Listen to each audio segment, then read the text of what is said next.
ආයිබෝවන් කියලා ආදරයෙන් පිළිගන්නවා කෝකෝකොන් අම්මාගේ ආදරණීය රසමැදුරට.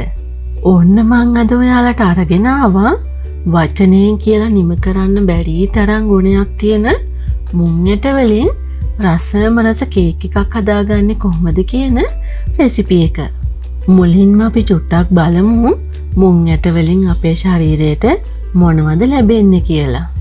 මේ කියන මුං ඇට වල අඩංගු වෙනවා ශක්තිය, මේදය, කැල්සියම්, යකඩ, carotene, magnesium, carbohydrate, protein, phosphorus, thiamine, vitamin B5, vitamin B6 කියන පෝෂ්‍ය පදාර්ථ.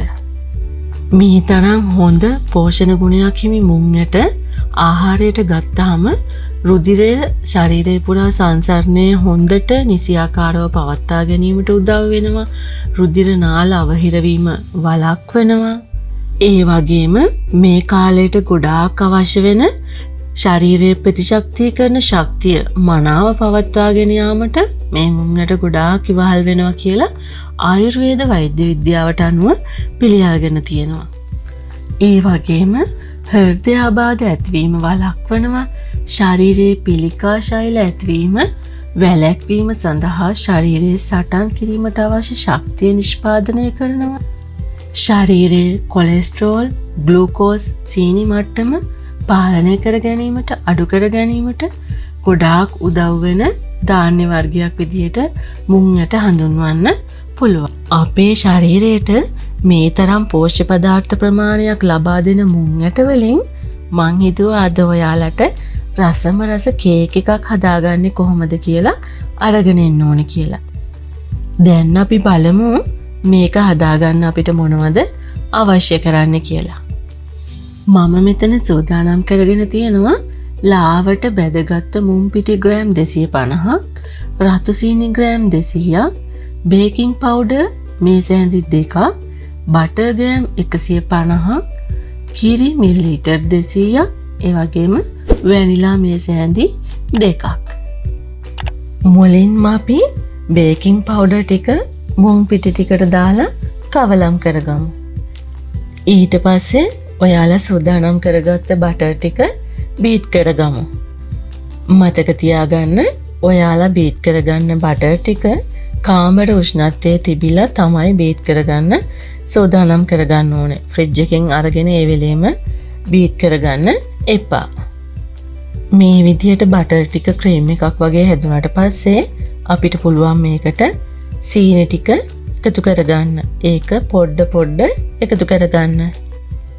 බටරුත් සීනිත් මේ විදිහට කලවම් වුණාට පස්සේ අපිට පුළුවන් සූදානම් කරගත්ත කිරි වලින් කොටසක් මේකට එකතු කරගන්න.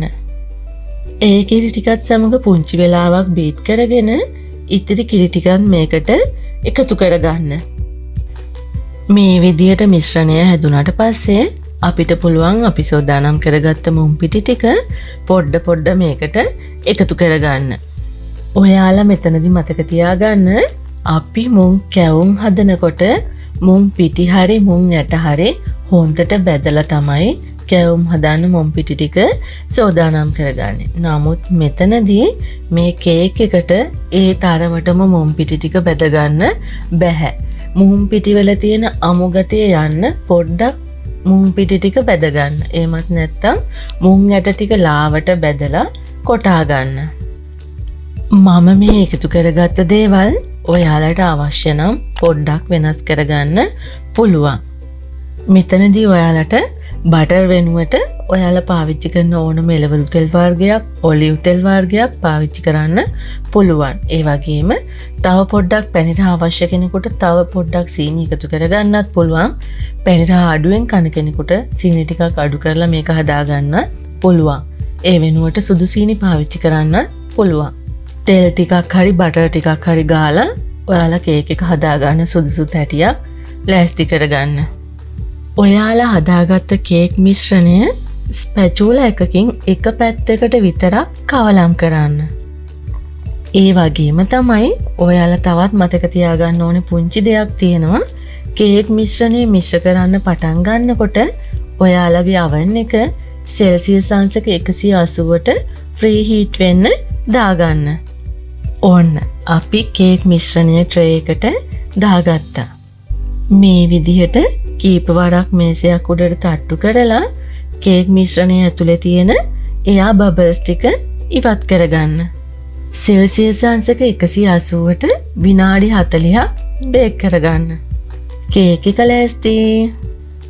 ඕන්න දැන් ඔයාලටත් පුළුවන් රසයෙන් ගුණයෙන් පිරිපුන් මුං කේක් එකක් පහසුවෙන්ම ගෙදරදීම හදලා බලන්න. ඔයාලා මගේ මේ වීඩියෝ එකට කැමති නම් ලයික් එකක් දාලා ඔයාලගේ යාළුවන්ටත් බලන්න ෂෙයා කරන්න.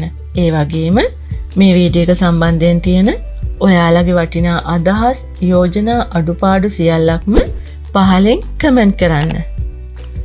ඔයාලා තවමත් කෝකෝකොන් අම්මාව සබ්ස්ක්‍රයිබ් කරලා නැත්නම් දැන්මම සබ්ස්ක්‍රයිබ් කරන්න. ඒ වගේම එකතු වෙන අලුත් වීඩියෝස් වල නොටිෆිකේෂන් ඉක්මනින්ම ගෙන්න ගන්න ළඟම තියෙන බෙල් එක ක්ලික් කරන්න.